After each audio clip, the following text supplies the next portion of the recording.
नमस्कार मित्रों, red over green के नए संस्करण के साथ मैं आपका होस्ट कर्नल उत्कर्ष राठौर। मित्रों, कारगिल विजय दिवस बहुत नज़दीक है। मेरे video God's of war in Kargil, जिसमें हमने बात की भारतीय तोपखाने की, उसको ढेर सारा प्यार देने के लिए आप सभी का शुक्रिया। आज बात करेंगे क्वीन ऑफ बैटल, रण साम्राज्ञी। पूरी दुनिया में पैदल सेना को क्वीन ऑफ बैटल कहा जाता है।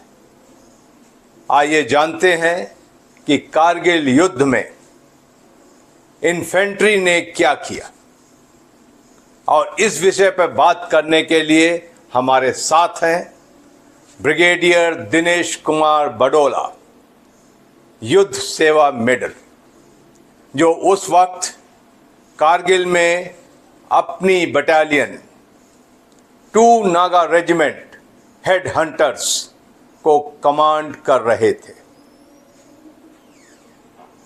आइए उनसे बात करते हैं।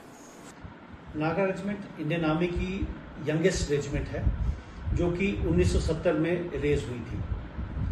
वन नागा के रेज होने के तकरीबन 15 साल बाद 1985 में 2 नागा रेज हुई थी।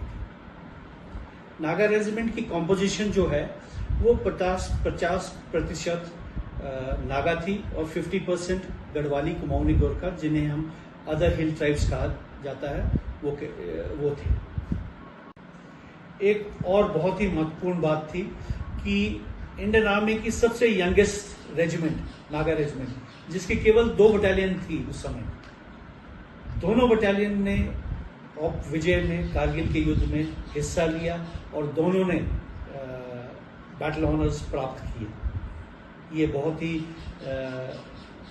महत्वपूर्ण बात थी, बहुत ही इम्पोर्टेंट थी, और ये नागा रेजिमेंट के इतिहास में या इंडियन आर्मी के इतिहास में स्वर्ण अक्षरों में लिखा जाएगा।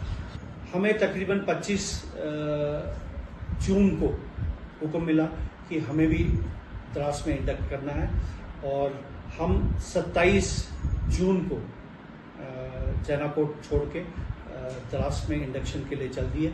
हम 27 की रात को सोनमर्ग में रुके हैं और 28 को हम जोजिला क्रॉस करके हम लोग अपने कैंपिंग एरिया में पहुंचे हैं, जहां हमने एक्लिमेटाइजेशन करना था। जोजिला में जब हमारी यूनिट एक्लिमेटाइजेशन ही कर रही थी, 30 जून को मुझे हुक्म मिला कि मुझे ब्रिगेड हेडक्वार्टर में, जो कि द्रास में था, वहाँ ब्रीफिंग के लिए आना है। वहाँ 8 डिव के जीओसी साहब आए हुए थे और अगले ऑपरेशंस की ब्रीफिंग होने वाली थी। हम लोग टाइम से रूम में पहुँच गए हैं। सबसे पहले ब्रीफिंग हुई टाइगर हिल के अटैक के बारे में, जिसमें 192 ब्रिगेड कमांडर ने ब्रीफिंग की, जिसमें 13 जैक, 2 नागा और 18 ग्रेनेडियर्स, इनका रोल था। 3 बटालियंस ने अटैक करना था टाइगर हिल को, और अटैक जाना था 3 तारीख को, 3 जुलाई को। उसके बाद ब्रीफिंग हुई ब्रिगेडियर रमेश कक्कड़ की, जो कि 79 ब्रिगेड के कमांडर थे। उन्होंने 4875 पॉइंट को कैप्चर करने की ब्रीफिंग दी, और उस ब्रीफिंग में भी 13 जैक थी, 17 जाट थी और 2 नागा। 79 ब्रिगेड कमांडर की ब्रीफिंग के बाद जनरल पुरी ने बताया कि टाइगर हिल को केवल 18 ग्रेनेडर्स अटैक करेगी ईस्टर्न डायरेक्शन से, और 4875 के अटैक में 17 जाट, 13 जैक और 2 नागा जाएगी। इस प्रकार हमें बताया गया कि हम 4875 की अटैक में शामिल होंगे। फर्स्ट फेज में 13 जैक और 17 जाट ने जाना था, और फेज 2 में हमने ट्विन बम को कैप्चर करना था। ये प्लानिंग थी, और ये अटैक टाइगर हिल के अटैक के ठीक एक दिन बाद 4 जुलाई को जाना था। हम लोग वापस जोजिला आ गए और 1 तारीख को मैं अपनी यूनिट को जोजिला से मूव करके द्रास में ले आया। द्रास में हमने कैंप एस्टैब्लिश किया और युद्ध की हमने तैयारियां शुरू कर दी। 3 तारीख को हम द्रास से मूव करके मशको घाटी की तरफ निकल गए और 3 की शाम तक जब पहला अटैक टाइगर हिल पे जा रहा था उस समय हम लोग 4875 के नीचे बेस में 79 ब्रिगेड हेडक्वार्टर के पास हमने अपना कैंप एस्टैब्लिश कर दिया। 4 की लास्ट स्लाइड से 13 जैक और 17 जाट ने अपना अटैक शुरू किया और उस समय मैं 79 ब्रिगेड हेडक्वार्टर के ऑपरेशन रूम में ही बैठा रहा। पूरी रात हम बैठे रहे और तकरीबन फर्स्ट स्लाइड तक 13 जैक ने सक्सेस सिग्नल दे दिया था। उन्होंने कह दिया था कि हमने अपना ऑब्जेक्टिव कैप्चर कर लिया था। 17 जाट वेल बैक तक पहुंच पाई थी पर दुश्मन का बहुत ही फियर्स फायर आ रहा था और उनकी काफ़ी कैजुअलिटी हुई और वो वेल बैक से आगे नहीं जा पाए। इस प्रकार पूरी रात हम ऑप्स रूम में ही बैठे रहे और ऑपरेशन चलते रहे। इनकी कैजुअलिटीज़ नीचे आती रही और 5 तारीख की तकरीबन 2 बजे मुझे कहा गया कि आप अपनी बटालियन को ऊपर फर्म बेस तक ले जाइए और 6 तारीख की रात को आपको ट्विन बम में अटैक करना है। 5 जुलाई शाम को तकरीबन 5 बजे हम लोग ऊपर चढ़ना शुरू किया हमने। मैं डेल्टा कंपनी के साथ था और हमारे पीछे अल्फा कंपनी थी। टेरेन एक्सट्रीमली डिफ़िकल्ट था। वहाँ घास का एक तिनका नहीं था, कोई पेड़ पौधे नहीं थे, ऑक्सीजन की कमी थी और हर 4 कदम के बाद हमें सांस लेने के लिए रुकना पड़ रहा था। ग्रेडियंट जो था वो भी तकरीबन 70 से 80 डिग्री का था और रात के वक्त चलना बहुत मुश्किल हो रहा था। इसके अलावा जब हम चढ़ रहे थे तो 17 जाट और 13 जैक की कैजुअलिटीज़ जो है वो नीचे आ रही थी, वो भी मोराल पे काफ़ी असर डाल रही थी। तकरीबन 10 घंटे की चढ़ाई के बाद सुबह के 3 या 4 बजे हम लोग फर्म बेस में पहुंचे हैं और बटालियन जो बाकी थी बटालियन थी वो तकरीबन 4 और 5 घंटे बाद मैरी अप किया और दिन में 12 बजे से पहले पूरी बटालियन ऊपर पहुंच चुकी थी। सुबह तकरीबन 8 बजे के करीब मैंने CO13 जैकरिफ को ढूंढा और उनसे जाके पूछा कि भाई आप मुझे बताइए कि ट्विन बम किधर है। मेरा ऑब्जेक्टिव ट्विन बम है, आप बताइए मुझे ट्विन बम किधर है। 4875 कॉम्प्लेक्स जो है उसको 3 भागों में बांटा गया है। एक तो 4875 हाइट इटसेल्फ, एक पिंपल 1, पिंपल 2 जो कि 17 जाट का ऑब्जेक्टिव था और ट्विन बम जो 4875 से आगे था और उससे थोड़ा लोअर हाइट पे था, वो ट्विन बम था जो हमारा ऑब्जेक्टिव था। तो इन 3 ऑब्जेक्टिव्स को 3 बटालियन ने कैप्चर करना था। 4875 पार्शियली कैप्चर हो चुका था और पिंपल्स के इलाके में 17 जाट को बहुत रेजिस्टेंस मिल रहा था, उनकी कैजुअलिटीज भी काफ़ी हो चुकी थी पर वो उसको कैप्चर करने की कोशिश कर रहे थे। तो जब मैं CO13 जैक से मिला तो मैंने उनसे पूछा तो उन्होंने कहा भाई मेरा ऑब्जेक्टिव 4875 है, मुझे नहीं मालूम कि ट्विन बम किधर है पर मैं आपके साथ आगे चल सकता हूँ। तो मेरे साथ हम दोनों CO13 जैक और CO2 नागा हम दोनों आगे बढ़े। जब हम लोग ओपन पैच से गुजर रहे थे तो हमारे ऊपर बड़ा इफेक्टिव स्नाइपर फायर आया, वो चाहे 4875 से था या पिंपल्स के डायरेक्शन से था, हमें नहीं मालूम, पर हम दोनों रेंगते हुए बड़ी मुश्किल से फर्म बेस के आगे जहाँ 13 जैक पहुंची हुई थी उनकी पार्टी, वहाँ पहुँचे हैं और वहाँ से हमने पूछा है, उन्होंने कोशिश की है ट्विन बम देखने की, तो उन्होंने कहा कि भाई ट्विन बम इसके आगे है, पर एक्चुअली एक या दो जो हाइट्स थी, बम्स जो थे 4875 के, वो अभी तक कैप्चर नहीं हुए थे और 13 जैक की और पाकिस्तानियों की आपस में लड़ाई चल रही थी। जब तक ये सब कुछ हुआ तब तकरीबन 12-1 बज चुके थे। मेरी डेल्टा कंपनी आगे आ चुकी थी और थोड़ा दाहिने बाएं देखने के बाद मुझे पता लग गया कि ट्विन बम वहाँ से तकरीबन 1-1.5 किलोमीटर आगे है। तो मैंने डेल्टा कंपनी कमांडर को ट्विन बम दिखाया। मैंने जो फायर बेस था उसको चुन लिया था और मैंने उनको कहा कि फायर बेस यहाँ इस्टेब्लिश होगा। दूसरी कंपनियों के भी AGLs और MMGs वहाँ तैनात कर दिए गए और तकरीबन 6 बजे तक हमारा फायर बेस रेडी हो गया था। 9 बजे का टाइम था इनको वहाँ से रिलीज पॉइंट से निकलने के लिए या आप बोलिए FUP से निकलने के लिए। तकरीबन 7-7:30 बजे या 8 बजे हमारा जो आर्टिलरी है वो ट्विन बम पे उन्होंने फायर डालना शुरू कर दिया था। रात के तकरीबन 8:30 बजे होंगे जब 2 बॉम्ब्स, आर्टिलरी के बॉम्ब्स मेरे फायर बेस पे गिरे और मेरा पूरा फायर बेस तहस नहस हो गया। मेरे 7 जवान जो फायर बेस में थे वो शहीद हो गए और मुझे ये पता लग गया कि भाई अब अटैक या डेल्टा कंपनी 9 बजे रिलीज पॉइंट से आगे नहीं बढ़ पाएगी, उसको मुझे रिवाइज करना पड़ेगा। और मैंने डेल्टा कंपनी कमांडर को बुला के उनको कहा कि आप अपना रिलीज पॉइंट टाइम का जो है उसको रिवाइज कर दीजिए और आप 10 बजे यहाँ से निकलिए।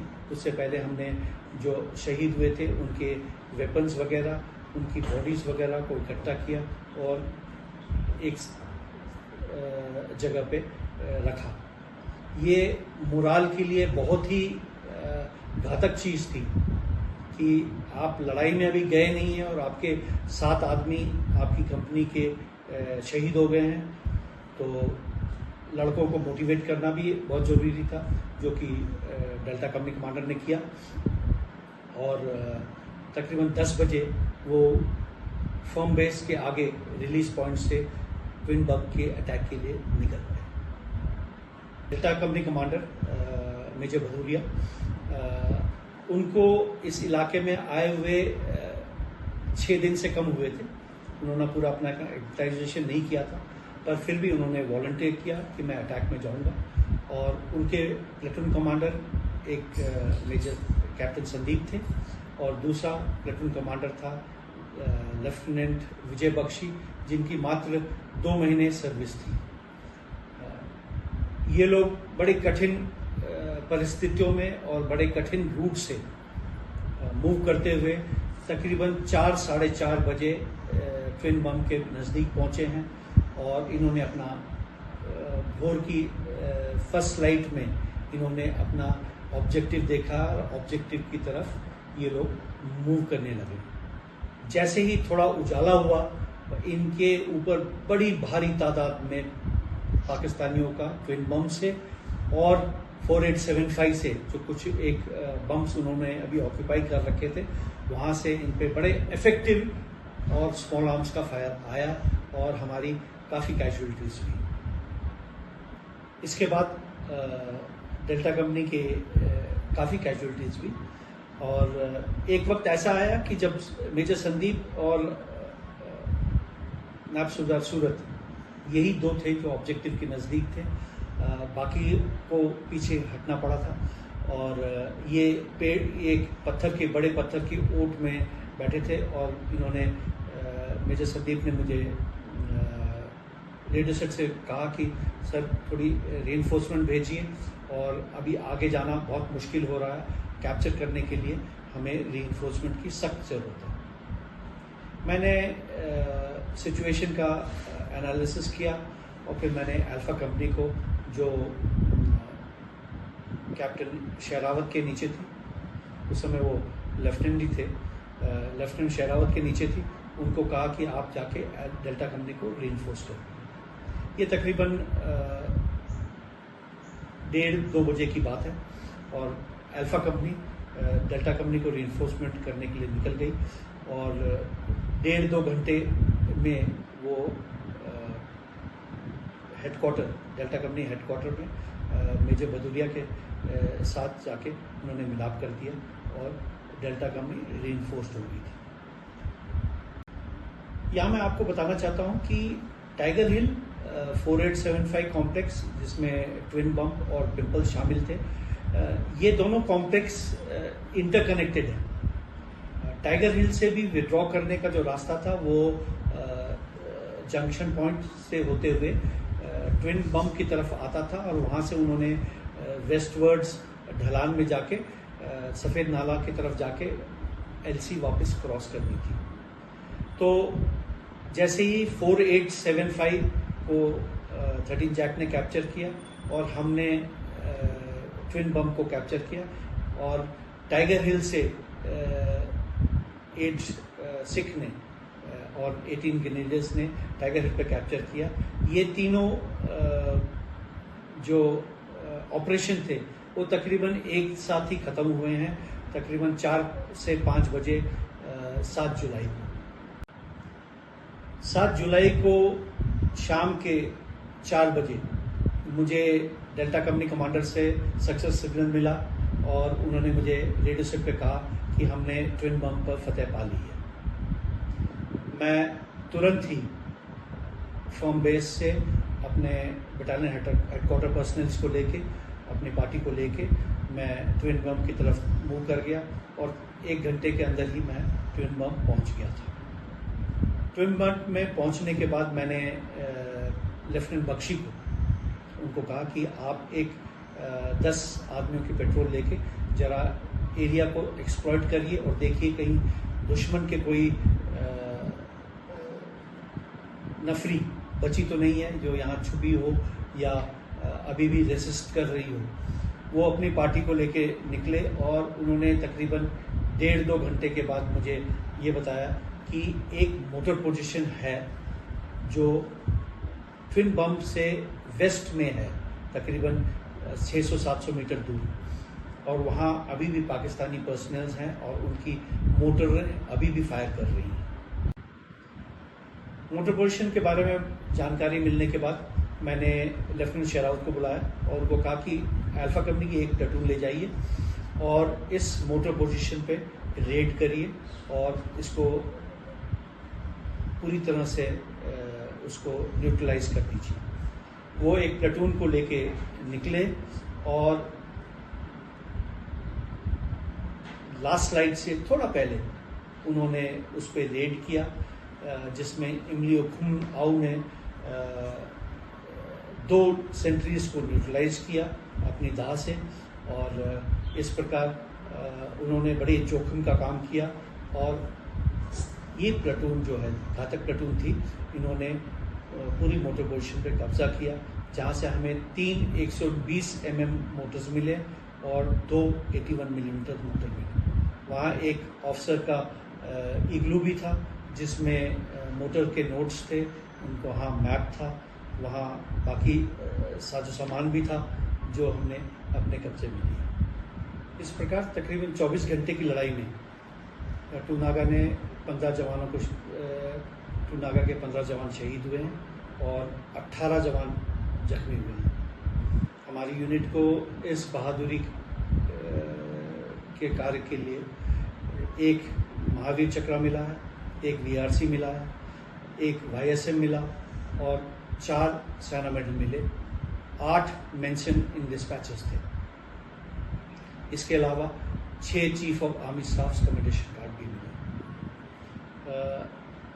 ये हमारी यूनिट की बहादुरी को दर्शाता है कि एक ही ऑपरेशन में इतने अवार्ड्स हमें मिले। ऑब्जेक्टिव कैप्चर करने के बाद हमारे पास राशन तो नहीं था। मैंने जो लास्ट मील हमने खाया था वो 5 तारीख की दोपहर का था। उसके बाद हम 7 तारीख तक हमने कोई खाना नहीं खाया था। थोड़ा बहुत जो हम ड्राई फ्रूट्स अपनी जेब में लेके चले थे, उसी से हमारा गुजारा हो रहा था। हमने देखा कि पाकिस्तानियों का जो स्टॉकिंग था बहुत अच्छा हो रखा था। तो हमने उन्हीं का जो ऑयल हाइड्रो था, उनके जो आटा था, उससे हमने पूरियाँ बनाई। उनके पास टिन्ड पोटैटोस थे जिससे हमने सब्जी बनाई, और पूरी और सब्जी हमारा पहला मील था 5 तारीख की लंच के बाद 7 तारीख को ऑब्जेक्टिव के ऊपर। हमने पाकिस्तानी को धन्यवाद किया कि हमारे लिए वो राशन छोड़ गए। अगर आप मुझे पूछेंगे कि हमारी जीत के कारण क्या थे, तो सबसे पहले मैं कारण ये बताऊंगा कि हमारे पास मकसद था। We had an aim. पाकिस्तानियों ने हमारे एरिया में आके हमारी ज़मीन पे कब्ज़ा करा था और उनको वहाँ से खदेड़ना हमारी जिम्मेवारी थी, हमारा कर्तव्य था। So we had an aim for which to fight. दूसरा, हमारे जो ट्रुप्स हैं वो बहुत ही सिंपल हैं, उनकी रिक्वायरमेंट्स बहुत कम हैं और बहुत ही हार्डी हैं। ज़्यादातर लोग गांव से आते हैं और वो टफ लाइफ जीने के आदी हो रखे हैं। तो ऐसे दुर्गम एरिया में वो अच्छी तरह लड़ सकते हैं। ये हमारा सेकंड रीज़न था जीत का। तीसरा रीज़न ये था कि हमारे जो ऑफिसर साहिबान हैं उनका अपने जवानों के साथ जो मिलाप है, वो इंटरपर्सनल रिलेशनशिप जो है वो बहुत अच्छी है। और जब तक एक ऑफिसर अपने जवानों के साथ कंधे से कंधा मिला के लड़ रहा है, जवान उसका साथ यमलोक तक भी देंगे। और कोई अगर मुझे ये बोले कि हम फियरलेस हैं, फियर सबको होता है, डर लड़ाई के दौरान सबको होता है। ऐसा कोई आदमी नहीं है जो बोले कि मैं डरता नहीं हूँ। अगर वो बोल रहा है तो झूठ बोल रहा है। डर सबको लगता है। डर पे को अपने आप पे हावी न होने देना। अपना डर के कारण कई जगह पैरालिसिस आ जाता है, आपका हाथ पांव नहीं चलते, आपका दिमाग नहीं चलता। पर उस डर को काबू करना और उसके बावजूद, डर के बावजूद अपना काम करना, ये एक अच्छी सिखलाई है जिसमें मैं सोचता हूँ कि Indian army very well trained है। मैं जब ऑफ विजय के बारे में सोचता हूँ, कारगिल की लड़ाई के बारे में सोचता हूँ, मेरे मन में एक मिक्स सी फीलिंग आती है। एक तो इस बात का गर्व है कि जिस यूनिट को हमने रेस किया था और जहाँ हम ने अपना जीवन का, करियर का सबसे ज़्यादा वक्त काटा है, उस यूनिट को ऐसे ऑपरेशन में मुझे लीड करने का सौभाग्य प्राप्त हुआ और जीत हासिल करने का और बैटल ऑनर प्राप्त करने का सौभाग्य प्राप्त हुआ। इस बात का मुझे बहुत गर्व है। हमारी यूनिट कारगिल में इंडक्ट होने के बाद, द्रास में इंडक्ट होने के 13वें दिन हमें chief of army staff unit citation मिल गया था। 11वें दिन हमने ट्विन बम पे फतह हासिल कर ली थी। और एक यूनिट जो केवल 14 साल पुरानी है, उसे 2 chief of army staff unit citation मिल जाएं, ये बहुत ही बड़े गर्व की बात थी। इसके अलावा मुझे इस बात का भी दुख है कि हमें 15 जवानों को खोना पड़ा। 15 जवान शहीद हुए और तकरीबन 18 लोग घायल हुए। उनमें से कुछ को फौज छोड़नी पड़ी अपनी डिसेबिलिटी के कारण। इस बात का मुझे दुख भी है। पर ओवरऑल एक सैनिक जब फौज में आता है, उसकी ये तमन्ना होती है कि वो अपने देश के लिए लड़े, युद्ध में हिस्सा ले, और सोने में सुहागा तब होता है जब वो जीत भी हासिल करे। ये सौभाग्य मुझे प्राप्त हुआ, जिसके लिए मैं सदैव भगवान को धन्यवाद दूँ। और एक और बात मैं आपको बताना चाहता हूँ कि truth is the biggest casualty during war. कई चीज़ें ऐसे होती हैं, कई जवानों ने अच्छा काम किया होता है पर उनको पदक नहीं मिल पाता क्योंकि उनकी कहानी दूसरे तक पहुंच नहीं पाती है। पर मैं अपनी तरफ से ये बताना चाहता हूँ कि ट्रूनागा की पूरी डेल्टा कंपनी ने बहुत ही बहादुरी से काम किया और बहुत ही कठिन परिस्थितियों में ट्विन बम पे विजय हासिल की। अल्फा कंपनी की प्लाटून ने जिन्होंने रेड किया उन्होंने भी बहुत बहादुरी से काम किया, पर ऐसे जवान जिनको पदक नहीं हासिल हुआ है, जिनकी बहादुरी को रिकग्नाइज नहीं किया गया है, मैं केवल उनको ये कहना चाहता हूं कि ऊपर वाला देखता है। उनकी नज़रों में और मेरी नज़रों में आपने बहुत ही अहम काम किया है, बहुत ही बहादुरी का काम किया है और ये देश आपका सदा ऋणी रहेगा। युद्ध ही शांति को लाता है। हमें अपने शहीदों को कभी नहीं भूलना चाहिए।